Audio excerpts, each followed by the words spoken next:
My son's hesitation when I asked about his day changed everything. What I found wasn't just an affair. It was a calculated double life with spreadsheets, stolen money, and lies stacked on lies. When her lover showed up at my office to reveal the real timeline, I knew war had just begun. My name is Dean Fletcher. I'm 44 years old, and I've spent 18 years building two things: a family and a business. Fletcher Auto Sales started as a single lot with 12 used cars. Now we've got 3 locations across the county, moving over 300 vehicles monthly. My wife Melissa handles the books and marketing. We've got 2 kids. Felix is 17, plays varsity basketball. Isabella is 12, wants to be a veterinarian. It was a Tuesday evening in October when Felix came home late from practice. I was in the garage going through inventory reports when he walked in and grabbed a water bottle. Something fell off. "How was practice?" I asked. He didn't answer right away. When I glanced over, Felix was staring at his phone, thumb frozen on the screen. "Fine," he finally said, but his voice had that flat quality kids use when they're hiding something. I set down my pen.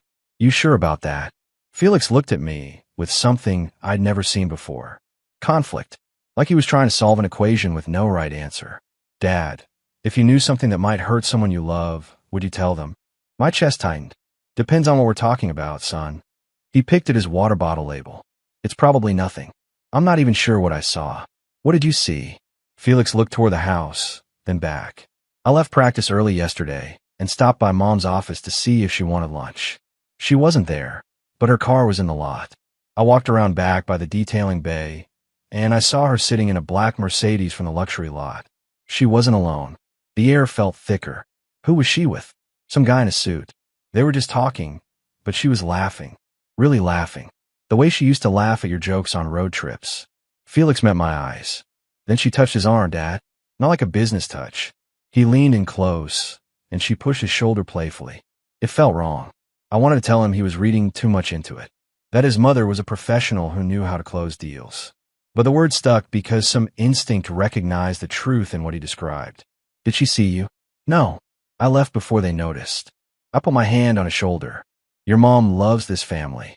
Whatever you saw, I'm sure there's an explanation. Don't let your imagination run wild." Felix nodded, but doubt lingered in his face. After he went inside, I stood alone in that garage for a long time. My phone buzzed. A text from Melissa. "Working late tonight. Don't wait up. Love you." I read it 3 times, looking for something hidden between the words. But there was nothing there. Just a message from my wife of 18 years. Or maybe that was the problem. Maybe I'd stopped looking close enough to see what was really there. I didn't confront Melissa that night. Part of me wanted to, but another part, the part that had built a life with this woman, needed proof before I destroyed everything with accusations. So I watched. I listened. I paid attention in ways I hadn't in years. Thursday evening, Melissa announced she had a late client meeting. Said she'd grab dinner downtown and be home by 9. She kissed Isabella on the forehead, squeezed my shoulder, and walked out with her laptop bag and that practice smile I'd seen her use on difficult customers. I gave her 20 minutes, then told the kids I needed to run to the dealership to check on a shipment. Felix looked at me with knowing eyes, but said nothing. Smart kid. I drove to Riverbend Grill, the upscale steakhouse 3 blocks from our main lot. Call it intuition or paranoia, but something pulled me there. I parked across the street, feeling ridiculous. A 44-year-old man playing detective on his own wife. Then I saw her car. The silver Audi we'd bought together last spring, parked in the restaurant's lot. My hands tightened on the steering wheel. Maybe she really was meeting a client. Maybe I was about to make a fool of myself. But I got out anyway and walked toward the entrance. The hostess greeted me with a professional smile. I scanned the dining room, and that's when I saw them. Corner booth, dim lighting, wine glasses catching the candlelight. Melissa sat across from a man in his late 30s, dark hair, expensive suit. They were leaning in close, the kind of close that has nothing to do with business. She was laughing at something he'd said, her hand resting on the table between them. Then she reached across and touched his hand. Not a business touch, not even close. My heart hammered against my ribs, but my feet kept moving. I walked through that restaurant like I was underwater, sound muffled, vision tunneling. A waiter passed me. A couple at a nearby table clinked glasses. None of it registered. I reached their booth unnoticed. Melissa's back was partially to me, her fingers now intertwined with his across the table. The man saw me first. His eyes flickered up, confusion crossing his face. He pulled his hand back slightly. That's when Melissa turned. Our eyes met, and I watched every drop of color drain from her face. Her mouth opened, but nothing came out. "Dean," she finally whispered, my name sounding foreign on her lips. The man straightened in his seat, glancing between us. I could see him trying to calculate who I was, what this meant. I didn't yell, didn't grab her, didn't make a scene. Instead, I looked at the man and extended my hand in mock politeness. "Dean Fletcher," I said, my voice eerily calm. "Melissa's husband of 18 years. And you are?" He didn't shake my hand, just sat there, frozen. I turned to Melissa. She looked like she might be sick. I told Felix and Isabella I'd be home by 8. Wouldn't want to worry the kids. I let that sink in. "Enjoy your dinner." I walked out the same way I came in, each step measured and deliberate. The cool night air hit my face, but I barely felt it. Behind me, I heard the scrape of a chair, Melissa's voice calling my name, but I kept walking. I sat in my car for 10 minutes, staring at nothing. My phone buzzed. A text from her. "Please let me explain. It's not what you think." I almost laughed. What else could it possibly be? I drove home, walked inside, and told the kids their mother would be late. Felix studied my face, but asked no questions. That night, I slept in the guest room, door locked, wondering how many other late meetings had been lies. Melissa came home 40 minutes later. I heard her car in the driveway, the garage door opening, her heels clicking on the tile. I was sitting in the living room, lights off, just the glow from the street lamp outside. She found me there, mascara smudged, lipstick on. For a moment, we just looked at each other across the dark room. "The kids?" she asked quietly. "Asleep." My voice sounded like it belonged to someone else. "Flat. Empty." She sat in the chair across from me, not on the couch beside me like she would have a week ago. That small choice told me everything. "Dean, how long?" I interrupted. I didn't want excuses. I wanted facts. She twisted her wedding ring. 8 months. 8 months.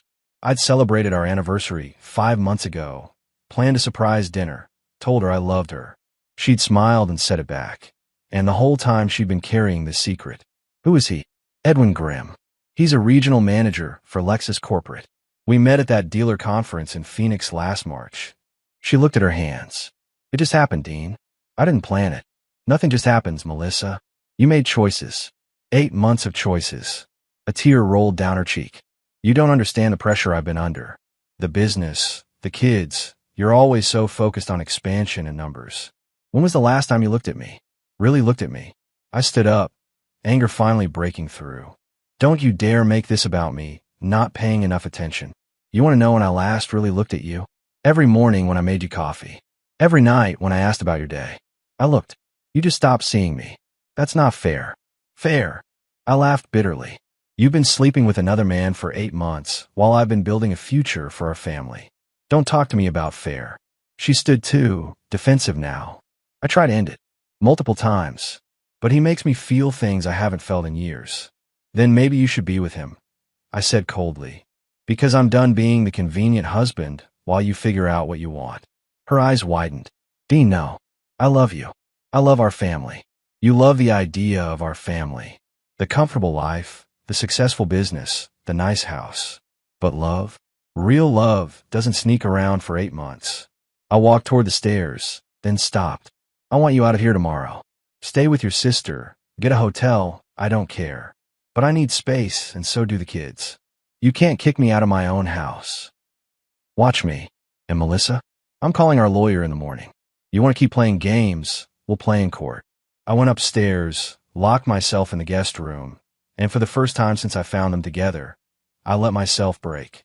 But only for a minute. Tomorrow, I had a family to protect and a business to secure. Melissa moved out Friday morning while the kids were at school. I stayed at the dealership, couldn't watch her pack. When I came home that evening, half the house felt empty. She'd taken her clothes, her books, some photos. But she'd left her laptop on the kitchen counter. I stared at it for an hour before I opened it. This wasn't who I was. I didn't snoop, didn't invade privacy. But 8 months of lies had changed the rules. Her email was still logged in.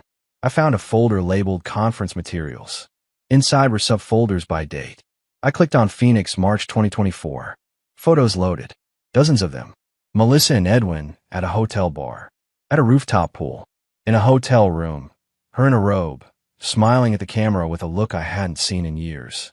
A video clip of her laughing, saying, "He's completely clueless." My stomach turned, but I kept looking. More folders. Denver. Seattle. San Diego. Cities she told me were work trips. Each folder contained the same thing. Evidence of a double life. Then I found the spreadsheet. It was titled Schedule and color-coded by month. Each row had dates, locations, and notes. "Tell Dean it's inventory training." Said visiting mom. "Sandra will cover if he calls." Annual dealer summit. He never checks these. She planned every lie. Every betrayal was documented like a business transaction. But what destroyed me was the financial tab. She'd been using our business credit card for hotels, dinners, gifts. Over $47,000 in 8 months. Money that should have gone to Isabella's orthodontics, Felix's college fund, our expansion plans. I screenshot everything, forwarded it to my personal email, and called my lawyer. Left a voicemail. "Brian, it's Dean Fletcher. I need to see you first thing Monday. It's urgent." Then I call my accountant. "Frank, I need you to do a complete audit of all accounts where Melissa has access. Every card, every transfer. I need it done by Monday." "Dean, it's Friday night. I know what day it is. I'm paying you double. I need this." When I hung up, I sat in the dark kitchen surrounded by evidence of my wife's betrayal, and I realized something. I wasn't just angry. I was focused. She'd taken 8 months to build her lie. I'd take 8 days to dismantle it. Felix came downstairs around midnight, found me still at the laptop. "Dad, you okay?" I looked at my son, this almost man who tried to warn me. "I will be. We all will be." He nodded slowly. "What happens now?" "Now, I close the laptop. Now I fight for what matters. You, your sister, and everything we've built. Your mother made her choice. Now I'm making mine." Tuesday morning, I met with Brian, my lawyer. Spread everything across his desk. The photos, the spreadsheet, the financial records. He studied it all with the cold efficiency of a surgeon examining a wound. "This is airtight," Brian said finally. "The documentation alone will destroy any custody argument she makes. And the financial misappropriation? We can use that to offset her claims to marital assets. I want majority custody of Felix and Isabella. And I want her shares of the business bought out at current market value, minus what she stole." Brian nodded. Aggressive, but justified. She used company funds for personal affairs.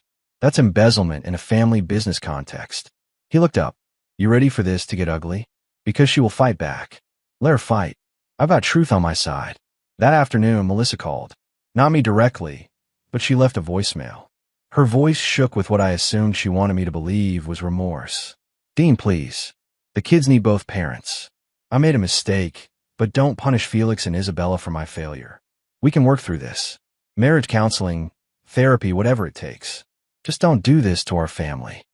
I saved the voicemail. More evidence of her manipulation, using the kids as leverage. Friday evening, Felix's basketball team had a home game. Big one, playoffs qualifier.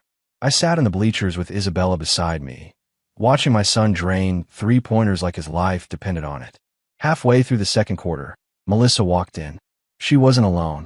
Edwin Grimm was with her, standing slightly behind, probably thinking he was being discreet. The audacity struck me speechless. Parents around us noticed. Whispers started spreading through the stands like wildfire. Carol Henderson, whose daughter was in Isabella's class, leaned over. "Is that the woman from the dealership? The one with—" She trailed off, eyes flicking to Edwin. "That's my wife," I said loudly enough for nearby parents to hear. Soon-to-be ex-wife. "And yes, that's the man she's been having an affair with for 8 months. Melissa's face went crimson. Several parents turned to stare. Edwin looked like he wanted to disappear. Isabella grabbed my hand, squeezing hard. "Dad," she whispered. "Everyone's looking. Let them look, sweetheart. Truth doesn't hide in shadows." On the court, Felix had noticed. He missed his next shot, staring at his mother and Edwin with an expression that broke my heart. Betrayal, confusion, anger, all mixed together. After the game, which we won despite Felix's distraction, Melissa approached us in the parking lot. Edwin had wisely vanished. How dare you embarrass me like that in front of the whole school, she hissed. I put my hands on both kids' shoulders. I embarrassed you? You brought your boyfriend to our son's basketball game. You embarrassed yourself. He's not my boyfriend. It's over between Edwin and me. I ended it. Felix laughed, bitter and sharp. Yeah, because you got caught, Mom. Not because it was wrong. Melissa's eyes filled with tears. Felix, please understand. Your father and I, we've been drifting apart for years. Don't. I interrupted. Don't try to rewrite history to make yourself the victim. You made choices. Own them. I guided the kids toward our car. Melissa called after us, but none of us turned around. In the rearview mirror, I watched her stand alone in that parking lot. And for the first time, I felt nothing. Not anger, not sadness, just relief that we were moving forward without her. The divorce papers were served Monday morning. Melissa called me 17 times in 2 hours. I didn't answer. Instead, I focused on what mattered, protecting the kids and securing the business. But Wednesday brought a surprise. Edwin Grimm showed up at my dealership, walked right into my office like he had an appointment. What the hell are you doing here? I stood, ready to throw him out physically if necessary. He raised his hands. I'm not here to cause trouble. I'm here because you deserve to know the truth. I know the truth. You've been sleeping with my wife for 8 months. Longer than that, he said quietly. Almost 2 years. The room tilted. What? Edwin sat down uninvited. Melissa told you 8 months because that's when I found out she was married. Before that, she said she was divorced, that her ex was out of the picture. She showed me photos of Felix and Isabella, said she had full custody. My jaw clenched. You expect me to believe you didn't know? Check my phone records. March was when I first called your dealership, asking for her. That's when your receptionist mentioned Mrs. Fletcher, and I realized I'd been lied to. He pulled out his phone. Show me texts. I confronted her.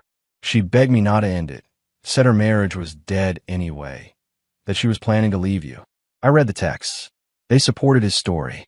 Worse, they showed Melissa planning her lies, strategizing how to keep both of us. Why are you telling me this? Edwin met my eyes. Because when I ended things last week, she threatened me. Said if I didn't support her in the divorce, she'd claim I forced myself on her, that I manipulated her.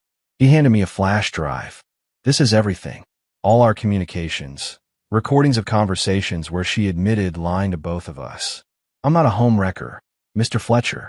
I'm another victim of your wife's games. After he left, I sat alone, staring at that flash drive. 2 years. She'd been lying for 2 years. Every anniversary, every family vacation, every I love you had been contaminated with deception. I called Brian. The timeline just got longer. 2 years, not 8 months. And I have evidence that she threatened her lover when he tried to end it. That changes everything, Brian said. Character assassination, coercion, extended fraud. Dean, we just went from a strong case to an unbeatable one. That night, I told Felix and Isabella the truth. Not the details, but the scope. Their mother had been lying longer than they knew. Felix's response cut deep.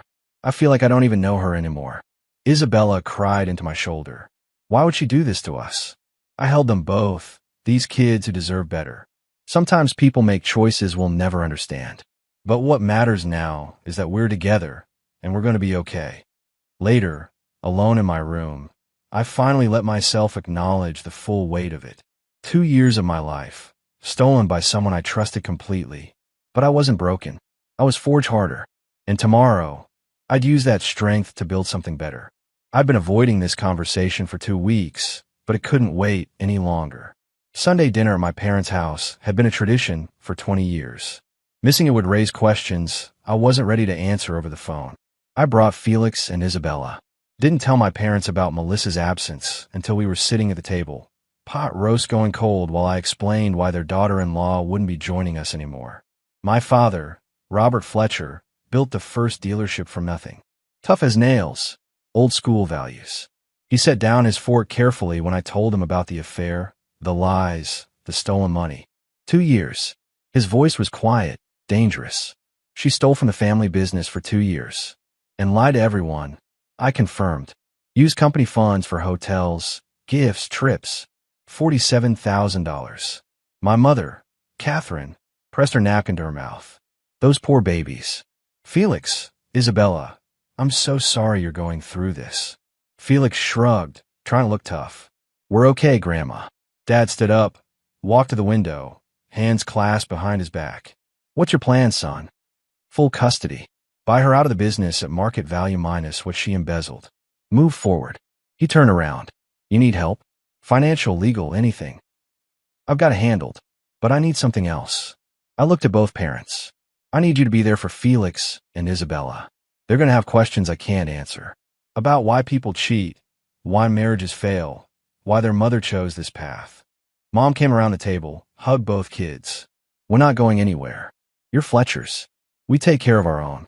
Later, while Isabella helped Mom with dishes, Dad pulled me onto the back porch. You holding up all right? Some days better than others. Your mother wants to call Melissa. Give her a piece of her mind. Don't. It won't change anything. Dad nodded slowly. You're handling this better than I would have. I'd have burned everything down. He paused. But that's why you're running 3 dealerships, and I only built one. You think before you act. I wanted to burn it down, I admitted. Still do sometimes. But Felix and Isabella are watching. I need to show them that men handle problems with strength and dignity, not rage. You're a good father, Dean. Better than she deserved as a husband. That Wednesday, Melissa's parents requested a meeting. I agreed. Neutral territory, coffee shop downtown. Harold and Joyce Bennett had always been kind to me, treated me like a son. This conversation would hurt them as much as anyone. They arrived looking older than I remembered. Harold's hand shook slightly as he ordered coffee. Dean, Joyce started, voice trembling. Melissa told us her version. Now I want to hear yours. I laid it out. Everything. The timeline, the evidence, the money. Watched their faces crumble as each revelation hit. We raised her better than this, Harold said finally. I don't understand where we went wrong. You didn't go wrong. Melissa made her own choices. Adult choices with adult consequences. Joyce wiped her eyes. The kids. Can we still see them? Of course. You're their grandparents. This divorce is between Melissa and me, not you and them. Harold reached across the table, gripped my hand. Thank you for being decent about this, for not poisoning them against their mother, even though you'd have every right. I'm not doing it for Melissa. I'm doing it for Felix and Isabella. They don't need more adults acting like children. As I drove home, I realized something. I wasn't just surviving this. I was setting a standard. For my kids, for myself, for what it meant to face betrayal with your head up and your integrity intact. The custody hearing arrived faster than expected. Brian had warned me it would be brutal. Melissa's lawyer, a shark named Richard Vance, would try to paint me as controlling, cold, the reason she strayed. I wore my best suit, sat straight, answered every question honestly. Vance started gentle.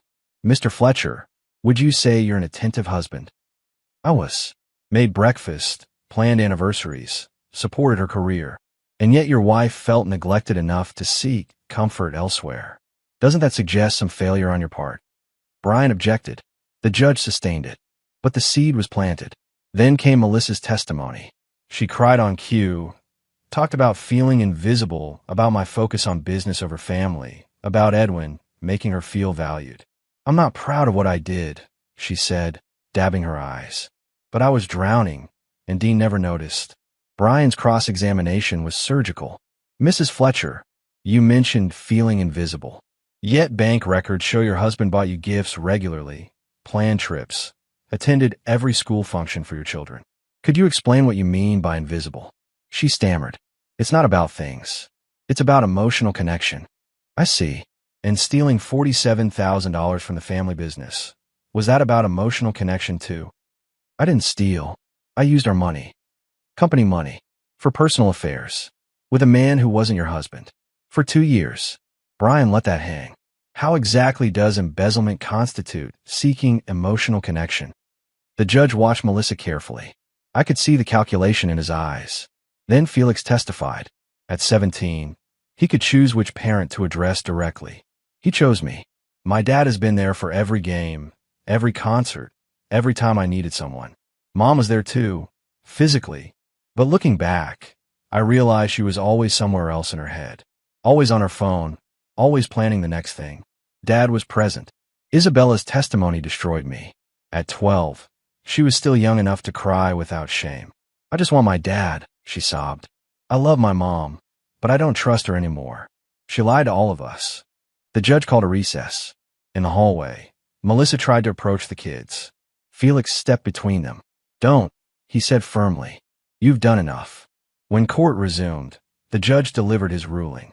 Primary custody to Mr. Fletcher. Mrs. Bennett Fletcher will have supervised visitation every other weekend until she completes counseling and demonstrates stability. Melissa's face crumpled. I felt no joy in her pain, but I felt relief. My kids were safe. Outside the courthouse, Felix hugged me hard. We're going home. Yes, son, we're going home. That evening, the three of us ordered pizza, watched a movie, and for the first time in months, my house felt like a home again. Not because Melissa was gone, but because the lying was over.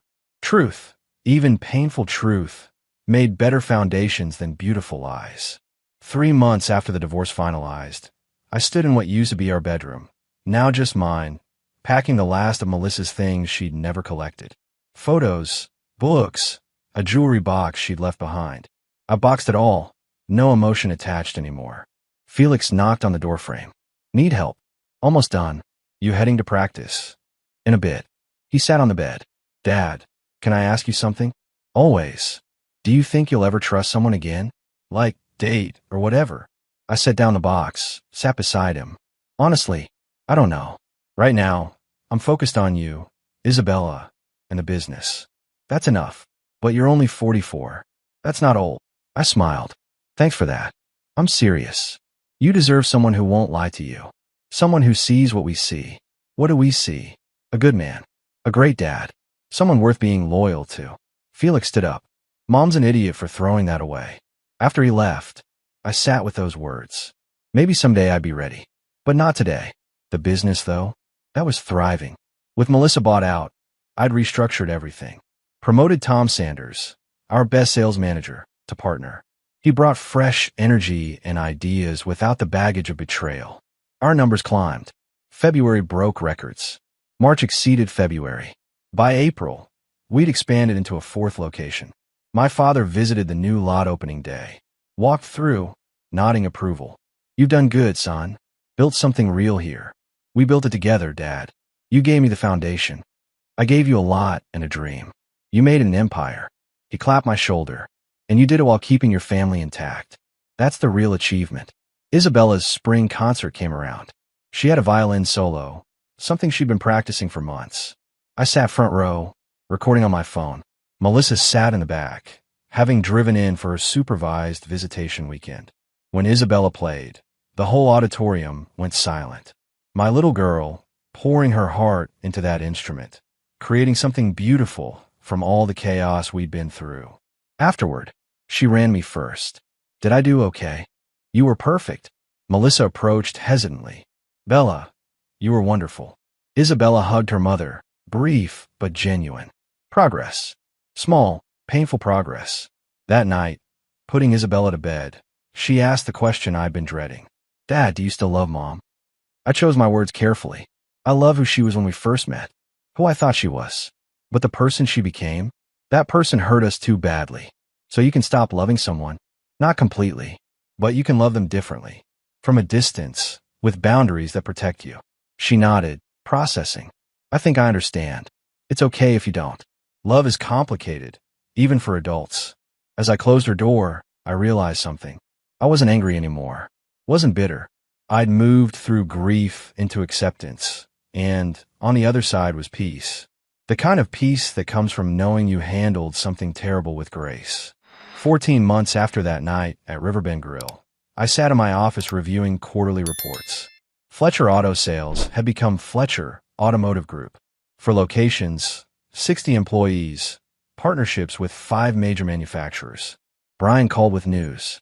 Edwin Grimm's facing charges. Fraud, embezzlement from his own company. Turns out he's been running scams for years. Good. Guys like him deserve what's coming. Melissa testified against him. Part of her plea deal for the money she took. I felt nothing. No satisfaction. No vindication. Just indifference. She'd become a stranger who occasionally picked up my kids for court-mandated visits. Felix graduated that spring with honors. full scholarship to State University. At his graduation party, he gave a speech that made everyone cry. I want to thank my dad for showing me what real strength looks like. Not the kind that tears people down, but the kind that builds them up even when you're being torn apart yourself. Dad, you taught me that being a man means having integrity when it costs you everything. I hope I can be half the man you are. I hugged my son, this almost man, and felt pride that had nothing to do with grades or scholarships. He'd learned the lessons that mattered. Isabella was thriving too. Made the honor roll, joined the debate team, talked about becoming a lawyer instead of a veterinarian. Someone's got to stand up for people who get lied to, she said with a fierce determination that reminded me of my mother. My parents remained involved. Sunday dinners still happening, now with Tom and his family joining us. We'd built something bigger than blood, a chosen family based on loyalty and trust. Melissa's parents, Harold and Joyce, stayed close with the kids. I never badmouthed her to them, never made them choose sides. They appreciated that, told me repeatedly I was handling the situation with more grace than they'd have managed. One Saturday in June, I was at the main lot when a woman came in looking at SUVs. Professional, confident, asking smart questions. Our sales guy was struggling to keep up. I stepped in. Mind if I help? She smiled. Please. I've been researching for weeks, and now I'm paralyzed by choices. We talked for an hour, not just about cars, but about life, careers, the challenges of balancing everything. Her name was Rachel. She ran a marketing firm, and she had a laugh that reminded me what genuine joy sounded like. When she bought the SUV, she handed me her business card. If you ever need marketing help, give me a call. I looked at the card, then at her. What if I call for other reasons? She smiled. I'd like that. I didn't call right away. Waited 2 weeks, made sure I was ready. But when I did, we met for coffee, then dinner, then more dinners. Nothing rushed, nothing forced. Just two people who'd been through their own battles, finding something real in the aftermath. Felix met her after 3 months. Gave his approval with a grin. She seems cool, Dad. And she actually laughs at your terrible jokes. My jokes aren't terrible. They really are. That summer, standing on the deck of our house with Felix heading to college in the fall, Isabella starting high school, and Rachel coming over for dinner with her own kids, I realized something profound. Melissa hadn't destroyed my life. She destroyed a version of it built on lies. What I'd built in its place on truth and hard choices and refusal to be broken, that was stronger than anything we'd ever had. The business was thriving. My kids were happy, healthy, honest. I'd learned I could survive betrayal and come out better for it. Some mornings, I still thought about that night at the restaurant, walking up to their table, seeing her hand in his. But now, instead of pain, I felt gratitude, because that moment, as terrible as it was, had freed me to build something real. And real, I'd learned, was worth more than comfortable lies ever could be.